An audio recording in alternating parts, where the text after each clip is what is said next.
मेरा सवाल ये है कि भगवान बुद्ध ने सब में अहम बात ये कही है कि आपको भगवान की या स्वर्ग, नरक, जन्नत जो भी है उस चीज की चिंता करने की जरूरत नहीं है। आपके हाथ में आपका जीवन है। वो जीवन आप कैसा उच्चतम महानतम बनाएंगे, इसी बात पे आप जोर दे दो। उच्चतम और महानतम जीवन कैसा होता है, एक उन्होंने उदाहरण दिया है कि आप खाना भी खाएंगे तो पके हुए फल का भोजन करो। जो फल झाड़ ने छोड़ दिया है तो आपके ऊपर कोई जंजीरें नहीं आएंगी। जो फल जो है वो झाड़ कभी वापस नहीं लेता, उन्होंने तो छोड़ दिया है। वही फल का भोजन करो। यहाँ तक भगवान बुद्ध ने कहा है कि आपको इस चीज की चिंता क्या है कि आप मरने के बाद स्वर्ग में जाएंगे, नरक में जाएंगे, भगवान के पास जाएंगे, भगवान यहाँ आएंगे। इसकी कोई चिंता ही नहीं है आपको। आपको आपका जीवन उच्चतम महानतम बनाने की यही चिंता होनी चाहिए। तो आप इस पे गौर करो। भाई साहब ने सवाल किया है कि भगवान बुद्ध ने ये कहा है, भगवान बुद्ध ने ये कहा है।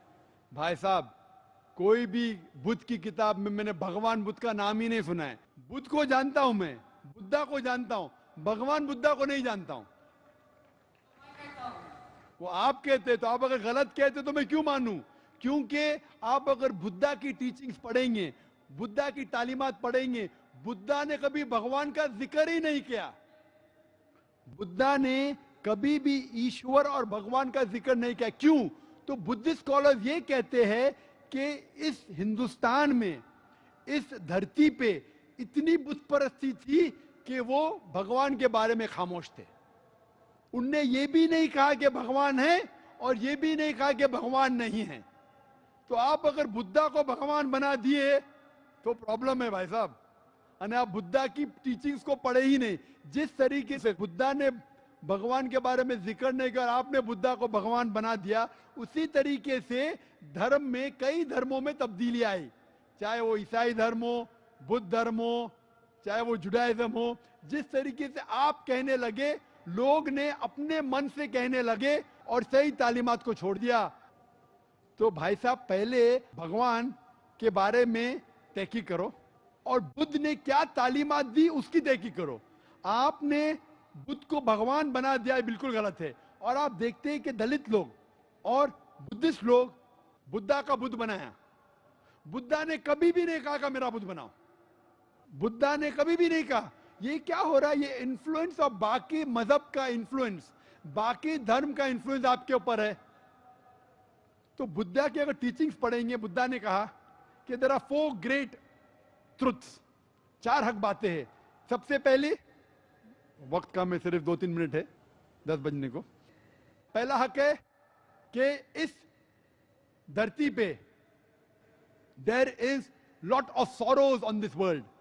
ये धरती पे कई चीज है जो अफसोस करने के लायक है, सॉरोज है, मुश्किलात है।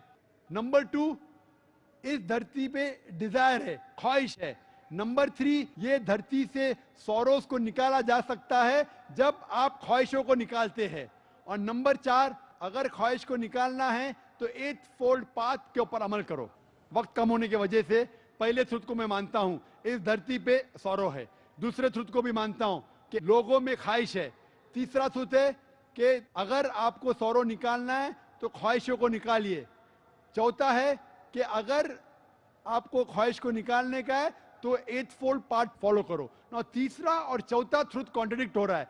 तीसरे ट्रुथ में कहा गया है कि आप ख्वाहिशों को निकालो और चौथा ट्रुथ में कहा गया है कि 8 फोल्ड पाथ पे अमल करो। अगर आप ख्वाहिश को निकाल देंगे तो 8 फोल्ड पाथ पे अमल करने की ख्वाहिश रहेंगी नहीं। तो there is a fallacy of logic.